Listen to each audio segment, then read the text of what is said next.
বিনু, হ্যাঁ বিনু, জয় বাবা, জয় বাবা, জয় ব্রহ্মা মহেশ্বর,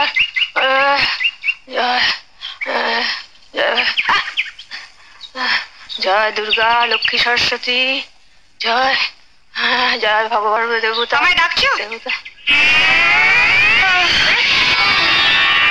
তুমি কি গো, সকালে উঠে একটু ঠাকুর দেবতার নাম করছি, তুমি আমার ঝাঁটা দেখালে? উঠুন ঝাঁট দিচ্ছিলাম, তো হাতে ঝাঁটা থাকবে না, তুমি রজনীগন্ধা ঠিক থাকবে। আচ্ছা হলো তো, এখন বলো কি বলবে?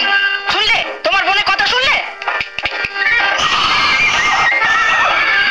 কি গো শুনছো? আমার কথা শুনতে পেলে তবে তো শুনবে। শুনতে পেলে মানে? মানে 10 বছর আগে যখন তুমি এ বাড়ির বউ হয়ে আসনি, তখন দাদা আমাদের সবার কথা স্পষ্টভাবে শুনতে পেল। তারপরে এই 10 বছর ধরে তুমি দাদাকে এসা মন্ত্র ঢেলেছ যে তোমার সব মন্ত্রগুলো জমাট বেঁধে গিয়ে দাদার কান দুটো জাম হয়ে গেছে। তুমি একটু উঁচু স্বরে কথা বলো তো, তাই তোমার কথাগুলো ফাঁক ফোকর দিয়ে দাদার কানে পৌঁছে যায়, কিন্তু আমাদের নো এন্ট্রি। তুমি হাসছো, ওর কথা শুনলে গা পিত্তে জ্বলে যায়। কি শুনতে বলছি? তুমিও দাদার মতন দুটো কানে নো এন্ট্রি বোর্ড ঝুলিয়ে নিলেই পারো না। এখন তাড়াতাড়ি বলো কেন ডেকেছো? ওদিকে আমার অনেক কাজ পড়ে আছে।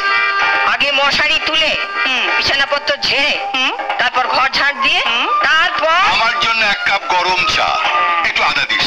কাল রাতে আরো ঠান্ডা লেগে গেছে, গলাটা কেমন ব্যথা ব্যথা করছে। তোমাদের সংসারে কেন যে আমি মা দুর্গা হয়ে জন্মালাম না? হঠাৎ কথা বলছো না, মানে মা দুর্গা হয়ে জন্মালে আমার কেমন 10খানা হাত থাকতো। একখানা হাতে তোমার মশারি তুলতাম, আরেকখানা হাতে তোমার বিছানার চাদর পাল্টে দিতাম, আরেকখানা হাতে ঝাড় দিতাম, আরেকখানা হাতে আদা আদা থেতলাতাম। শুনলে না দাদা বললো আদা দিয়ে চা করে নিয়ে? আদাটা আগে না থেতলালে চাটা করবো কি করে? যাই এক এক করে কাজগুলো সারি। ওদিকে আমার এক দাদা কাজ পড়ে আছে।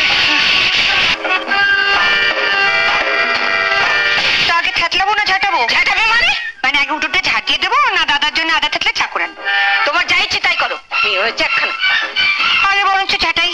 তুমি আমার উপর যা রেগে আছো, সব কাজ ফেলে দাদার জন্য আদা থেতলে চা করে আনলে তুমি আমার ভালো মানুষ দাদাটাকেই থেতলে দেবে।